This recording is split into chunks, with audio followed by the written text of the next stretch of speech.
ဘာလုံးမှာရှိတဲ့လူဦးရေရဲ့73.14ရာခိုင်နှုန်းလောက်ဟာဒီစိတ်ကျန်းမာရေးပြဿနာတွေနဲ့ရင်ဆိုင်နေရတယ်။ဒါပေမဲ့ကျွန်တော်တို့ဒီ WFMH World Federation of Mental Health အဖွဲ့အစည်းရဲ့သုံးသပ်ချက်ကတော့လူဦးရေ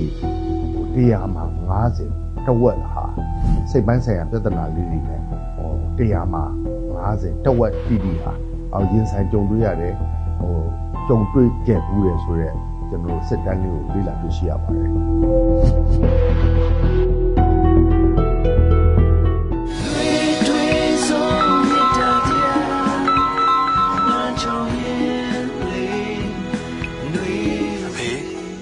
တကားဖွင့်ပါဦး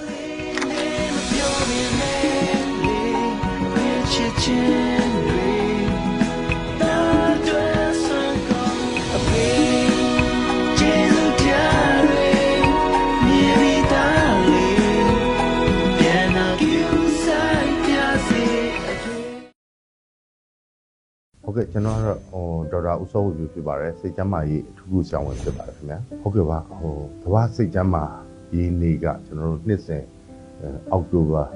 10ရက်နေ့မှာတကမ္ဘာလုံးနိုင်ငံအသီးသီးမှာကျင်းပနေပါတယ်ဒီကျင်းပတဲ့ရည်ရွယ်ချက်ကတော့ဒီစိတ်ကျန်းမာရေးအသိပညာဒီပြည်သူလူထုကြားမှာ awareness ပို့မှုတည်မြဲလာဖို့နဲ့ဒီစိတ်ကျန်းမာရေး mental health service တွေရဲ့ qualityအရေးသွေးပုံမှုမြင်မာလာဖို့အတွက်ကျွန်တော်တို့advocacy တွေလုပ်တယ်ကျွန်တော်တို့ဒီအခမ်းအနားတွေကျင်းပါတယ်ဒါမျိုးတွေလှုပ်ဆောင်ခြင်းအားဖြင့်ကျွန်တော်တို့ကမ္ဘာစိတ်ကျန်းမာရေးနေ့ကိုနိုင်ငံအသီးသီးမှာ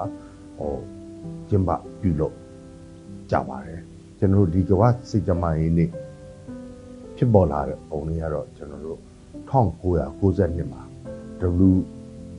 WFMH World Federation of Mental Health ဆိုတဲ့ဒီကမ္ဘာစိတ်ကျန်းမာရေးအဖွဲ့ကြီးကနေစတင်သတ်မှတ်ပြီးတော့ကျွန်တော်ပြောခဲ့သလိုဒီစိတ်ကျန်းမာရေးပညာပေးလုပ်ငန်းတွေဆောင်ရွက်ဖို့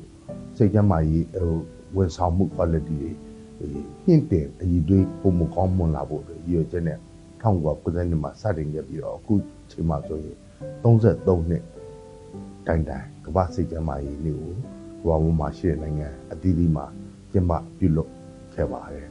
ကျွန်တော်ဒီ1990မှာကျင်းပခဲ့တဲ့ပထမဆုံး World Mental Health Day ရဲ့ဆောင်ပုဒ်လေးကတော့ Improving the Mental Health Quality throughout the world တကမ္ဘာလုံးမှာကျွန်တော်စိတ်ကျန်းမာရေးစောင့်ရှောက်မှုတွေပုံမှုတိုးတက်ကောင်းမွန်လာဖို့ဆိုတဲ့ရည်ရွယ်ချက်လေးနဲ့ဆောင်ပုဒ်ကိုဖော်ဆောင်ခဲ့ပါတယ်အခုဒီနေ့2025ခုနှစ်အောက်တိုဘာ